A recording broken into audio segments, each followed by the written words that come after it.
So you've got 50k to spend on property, what would you do? But before we get into that, if you're new to this channel, make sure you stroke that like and subscribe button. Really helps out the algorithms, and you'll get notified with more content like this and other videos all around property investing mindset. So I'm Harvey, I'm a remote property investor, but I'm going to start with maybe not property. I'm going to give you a couple of options afterwards, what different things you could do with 50k in property. But I'm going to start off with thinking about your why. So what is your property why? Let alone your normal why. Think about what your why, but what is your property why? I see lots of people come into property say, my why is to have financial independence, financial freedom. I want more time. I want to live on my terms, which is my why, by the way. My why is to live on my own terms, and my mission is to help as many people live on their terms using property as a vehicle to do that. So please smash away at that like. Please share this because it really helps push that message out. So, but for me, before you even think about what you're going to spend the money on, you should be thinking about what is your end goal? What do you want from property? What is your why within property? What is your mission? So what you want to do is think about what is your end goal? Why do you want to get into property? What is your property why? What is your why? What is your passion? What drives you forward? What is the reason you get into property? Because you want to reverse engineer this, because there's not one path into property for all of us. Although I do coach, shock horror, and don't worry, I'm not trying to pitch you any deals or anything. Although I coach one thing, I do not encourage everybody into the same thing that I coach. I had a guy on a call today that I blatantly said, I don't think the coaching is right for you, especially not at this right time, maybe in the future. So, and it was a call that was designed to be probably a bit of a sales call. It could have been a sales call, and I guided him away for it, because I think it's all about finding out where you are in your journey, what your goals are, what you want to get from this. First of all, figure out what you want to get inspired for. Do you want a bit of freedom? Do you want a bit of challenge? Do you want some excitement? Then figure out kind of what skill levels you got, what time you've got to commit to this, how much funds have you got, how much knowledge have you got to commit to this. All these things have got to go into account. I'm listening to 10X at the moment. I'm really listening to it. I listened to it ages ago, and I listened to Grant Cardone's 10X. And the 10X theory, if you've not seen this, who's read 10X theory anyway, stick a yay in the comments if you have. But the 10X theory is basically, it's going to take 10 times more effort than you expected, and you've got to put 10 times more energy and effort into it, basically. It's going to be a lot harder than you ever expected. And don't settle for average. Go 10 times bigger. And he's saying, like, make massive goals. And there's nothing wrong with making massive goals, but you've got to quantify the steps towards them massive goals. So I was also listening last night to Ed Myler and James Clear. James Clear was the guy that wrote the Autonomic Habits. And in the Autonomic Habits, he got this theory he calls the 2-minute theory. The biggest failure of things is people is not getting started, and the power is in getting started. And he said, like, if you like, let's take it to a gym or some sort of strategy like that. So in a gym analogy, he's saying, like, just try and do a workout you can do within 2 minutes, because once you've started, that's the power of it. But also, you're making little votes in your mind saying, yeah, I am the person that goes to the gym. And it's the same with property. I think depending on your skills, depending on your time, depending on your knowledge, your money, your why, what you want to get into it for, I still believe the foundation of all property investing is single let properties. The sexy stuff is developing and these big commercial conversions, but that is the dangerous stuff as well. Say we go into another pandemic. Boris has just announced the face mask again. He's not ruled out another lockdown. Let's say we go into another pandemic. SAs have been on fire this year. Everybody's talking about SAs, but everybody's kind of quiet about the time when it wasn't too long in the distant past when it locked down and SAs fell on their bum as well. And lots of SA operators, especially rent to rent ones, went out of business, you know? So, like, I still feel real solid residual incomes come from single lets. It also builds you up your confidence and your credibility, your network, you can practice managing refurbs. If you practice managing a refurb on a I spoke to a guy who jumped on my coaching program the other day, and he said to me, they're doing a refurb at the moment, and he estimated to be 7k, but it's ended up being 12k. So imagine if you went onto a bigger strategy. So bigger strategies, bigger refurbs, bigger planning. So you go straight onto a 12k strategy, and you go straight onto a bigger strategy, and let's say you estimate it to be 70k for the refurb, but it comes in at 120. It's the same percentage difference. And if you don't understand how to cost a job, you don't understand how to write up a proper specification. See Paul Tinker on here earlier on. If you don't understand that side of it, I went and trained with Paul to learn more of this myself. I've done like over 100 refurbs, and I still was hungry to learn, and learned a lot from Paul, and learned at some points some of the stuff that I really didn't know, although I'd done quite a lot of properties. And And if you don't understand to spec this correctly, you could be in for a rude shock. If you don't understand how to qualify and onboard and manage and keep accountable a builder, you could be on for a really, really big shock. And if that same percentage is there, so from the 12 grand to 15 to from the 7 grand to 15 grand, if that's 70 to 120, that, and you've got development finance on it or private finance, that could be like game over for you. That could wipe you out, you know. So for me, if you've got 50k, look where you are in your journey. See what suits where you are in your journey. So for me at the moment, 50k for me, I would probably invest it. I'm looking at a software at the moment and developing a bit of a software app, which is going to be a bit of an e-learning / app. And for me, I would probably invest a large proportion of it in that, because I'm at a different point in my journey, and also the time. I've got some projects on. I've got 3 deals left in legals. We've got 3 deals just completed on, 2 refurbishments underway, and in the middle of. And I'll probably stretch myself too far for that. So another 50k for another house for me, it's not where I'm at. So I'll probably spend it on different things within property. Would I spend any on my education? Yes, but depending where you are in your journey, again, would depend on how much you should invest in your education. Look, if you're turning over £1 million a year, and you want to go to 2 million to 10 million, spending 10 grand on a course or 20 grand on a course is money well spent.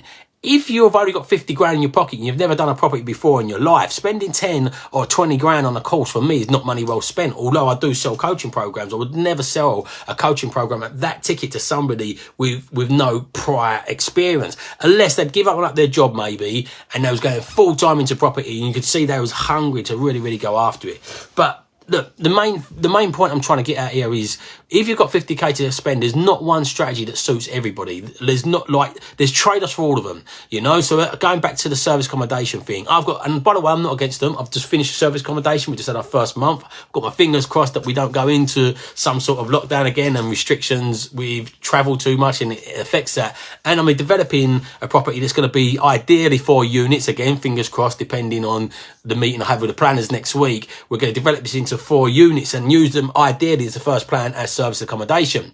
But with both of them plans, so this other one can rent as a normal property if worst case scenario happens, the first one I've launched. So these other ones are, hopefully, depends how it goes with these planners, but the plan is it could rent as a HMO or as single units, on the longer term ASTs. So depending where it goes with these planners at the moment, but I've got exit and multiple strategies with it. But imagine you've got, I bought a load of furniture from a lady, and I don't know for 100%, but I believe that she was around at a major airport, and I believe she's setting up because she just shut her SAs down because major airport shut down, and the model that she operated with didn't work anymore. And I think she must have had a good 7, 8 or 9 leads. And by all accounts, when I spoke to somebody in the grapevine, it was a really thriving business that was doing well. So you really, for me, I think everybody should have a good foundation of single let properties. The properties that was least affected last year in that pandemic, in the first part of it, HMOs was affected,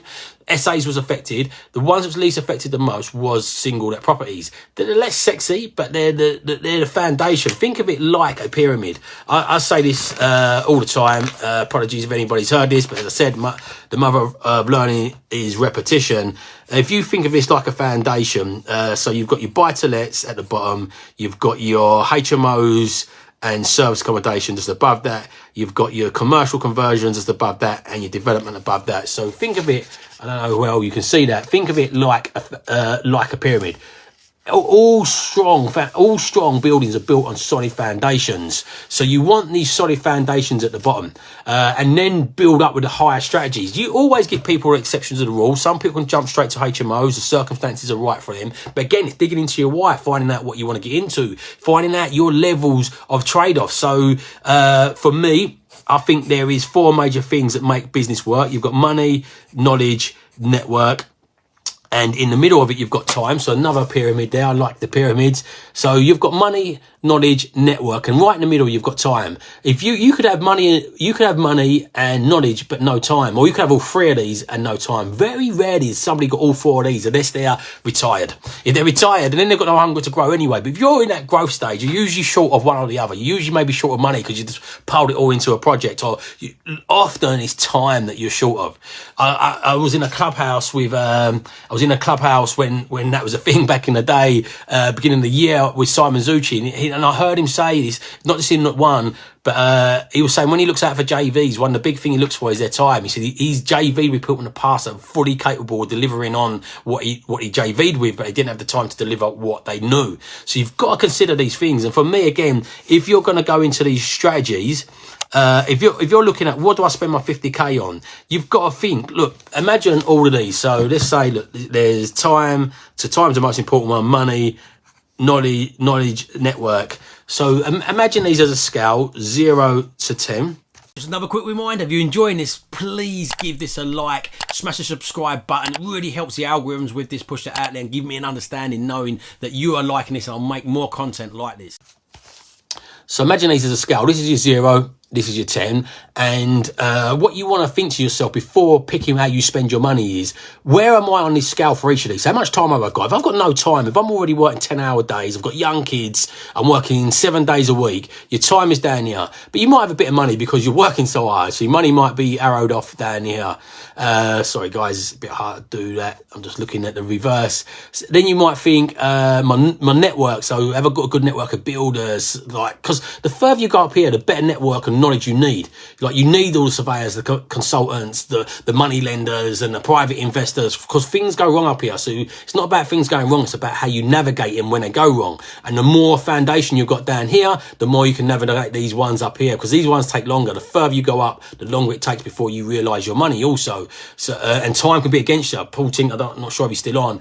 That's the killer of most projects, is that time. And if you've not got a solid foundation here to support that, if things go out a little bit, then it could really run you into trouble. But just think about, where are you on all your leads? Network, you might not know anybody, or you might know a builder, you know, like, and knowledge, you might have a little bit of knowledge, listen to a few podcasts, maybe done a little tiny bit of training. So measure where you are with all those. If you've got no time, there's no point trying to take on maybe a development. If I said, like, if your time is down low, unless you maybe want to find a JV, and you might want to put your 50k into a JV venture with somebody.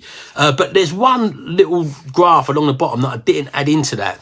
And that is courage and your ability to absorb stress or challenge, and how much resilience you've got in the face of stress, challenges, and how much you can push forward in the face of that. Because if that is it, like, you just got some people, just go getters. And I was on a call earlier on, I said this to somebody, you know, when you use kids and you go over, everybody might know this, but when we was kids, we used to go over to this pit swimming, and there was this gigantic cliff, like a massive cliff. I'm not joking about it. It was massive, and you had to jump over a bit of a bush to jump into this lake. And some kids used to go up there and just go, yeah, sorry, whoosh. And other people, myself included, was like, oh, think about it for a while, think about it, and built up to doing it. So you've got to think, where are your courage levels? Because what most people do is they kind of say, yeah, I want to do this. But when they sit down, they're all great in the planning stage. So they're in there planning it out, I want to do this. But when it comes to pulling the trigger, their courage is not there. Or if their courage is there, they get too overwhelmed and they have to slow down because the overwhelm freezes them. So you've got to really think about where you are there. The thing, again, going back to this pyramid, is when you start off with the simple stuff, you build up that courage and you build up a resilience to the stress and overwhelm, because you have the smaller problems here. So then when you jump up to this stuff, SA is a bit more complex, HMO is definitely more complex to like develop. If you're going to develop like a block of SAs and do some momentum investing in, you've built up a foundation here that can support any mistakes and things that go not to plan up here, so it can fund that. But you also, what happens up here is you built up some confident knowledge network. You might build up tried out some builders and some smaller stuff, so you're more confident now to give them something bigger, or you built out a bit of a network. So it's vitally important to go through this cycle. But if you've got 50k, for me, depending where you are, depending where you score on here, will depend on what sort of strategy you do up here. Every strategy works, but you've got to work the strategy. If you don't work the strategy's not going to work. So without your input and effort, it's going to go nowhere. And often most people don't start. It's more of a mindset thing. They get overwhelmed. A frozen mind, a confused mind does nothing. So it's all about building up the confidence. That's why boxers don't get put in for like big fight straight away. They get journeyman and get built up the confidence. That's why you start computer game at level 1 and not level 10, because it just destroys your confidence if you fail straight away, or if you have mistakes straight away. You just start doubting yourself, and it could be game over mentally for you. Just going, oh, this just don't work. Let's just go back to normal stuff. So it's vitally important seeing where you are in your journey. But depending where you are in your journey, 50k for me, for most people, if you've not got transferable skills, don't get me wrong, some people can wipe out that bottom bit and not do that foundation and make the foundation potentially of HMOs, but you've got to know that you're trading off. You've got to have that courage to push forward. You've got to have that motivation. That courage comes in with motivation and taking action and not sitting on your hands and just thinking about it all the time.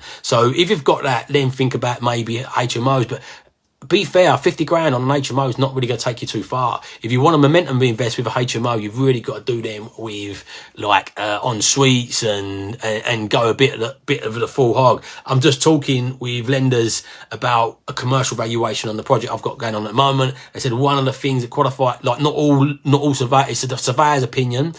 You've got to be prepared for their opinion to come back as just a bricks and mortar value, because they might not agree with it. They might not like HMOs. They might be in a bad mood that day because they'd row with their wife. They might not like property investors. I had a surveyor turn up once, and you could blatantly see he wasn't a fan of property investors and people making money from property, although he was a surveyor. And I think he was a surveyor just to take out his frustrations on property investors. So you've got loads of variables, but one of the things you have to do to be able to do momentum investors is change the fabric of the building so it's no longer a house. So you can't just get a 4-bedroom house with a reception room, put 5 doors on there, make the reception like a living room and a reception, make the reception room a bedroom, and call it, or even if you've got a large kitchen, so make the kitchen a communal area, two living room, 2 bedrooms downstairs. Just putting 5 doors on and making a bedroom downstairs doesn't qualify it for commercial lending. It's got to be changed as a purposeful building for HMOs, and that comes at a cost. And if you're doing en suites in each room, you're going to be looking at a minimum of around 10k per room. So yeah, you start doing the math. If you're going to do a 5-bedroom HMO, which you really ideally want to be doing at a bare minimum, your 50k's gone just on your refurb, let alone your deposit, blah, blah, blah. You might be able to go out and do a lease option with that and then spend the 50k on the refurb if you did jump up to that. Buy-to-lets, straightforward buy-to-lets if you remote invest, if you don't live in an area like that, or if you live in an area where you can buy under 100k, your 50k would go into that. That'd be a good bridge, do a BRR with it. You could potentially get into rent-to-rents, you could potentially get into options. You could do quite a few lease options. But again, when you look at things like rent-to-rent, you've got to look at the time intensity and the trade-off. You're not going to own the asset and you're becoming a property manager. You're not a property investor, you're a property manager. It's fine, by the way, I'm not against rent-to-rents, but it's just awareness. You want to go into any plans with a bit of awareness. And I promise you, when you go into most plans, it will be harder than you expect. I'm reading the 10x rule at the moment. It'll be harder than you expected, and you'll have a lot more road bumps along the way than you expected. And who put it in there? Nathan Winch. I see he put in these story things the other day when Steve Jobs was saying, make sure you like what you do, because it's tough. Business is tough. Business has ups and downs. It throws curveballs at you. So you've got to enjoy it and have a passion about it to push forward. So just chasing things like rent, like that's why it goes back to your why. Just chasing a rent to rent just for a monetary thing. As a stepping stone could be okay. You might think, right, I need to get myself out of my job. Rent to rents will give me the income to get out of my job, but also give me a bit more time back to not work 9 to 5 to work on my business, to work towards my goal. If you use that as a stepping plan and you're not happy with the job you've got at the moment, you're going to step out of something you're not happy with to something else you're not happy with, but there's something else that's going to drive you forward, that's got an end goal to drive you forward towards something you are happy with. That's absolutely fine, but just be aware what you're trading off and what you're taking on when you do these things. SAs, you could do rent to SAs. You could buy a standard vanilla sort of buy-to-let style property and SA it, do a BRR to SA. There's quite a few different things you can do. If you had 50k, no experience, I wouldn't advise you to do a 50k, 25. I wouldn't advise you to do a 10k training. I'd advise more around probably invest in yourself, because when you do pay, you do pay attention attention, by the way. There's loads of free content, and if free content alone was enough, I promise you, you'd all be in a relationship of your dreams. You'd all be in the financial position you think you should be in at the point you are in your life. You'd all be in the shape you wanted to be in, and you'd all be as happy as you wanted to be, because all that information's out there, ready, abundant, and available for everybody today at a click of a button. So that information alone was enough. You'd had that. But yeah, I would invest in a reputable sort of a bit of in yourself, but not a large and a full amount. For amount of that, maybe a couple of grand into a bit of investment into yourself, to get accountability, to get some proper structure into your plan forward, to get some planning in place, setting out your goals and everything. But yeah, that's my views around that. Love to hear your views. But remember, if you don't evolve your ideas, you never live on your own terms. So evolve your ideas, live on your own terms.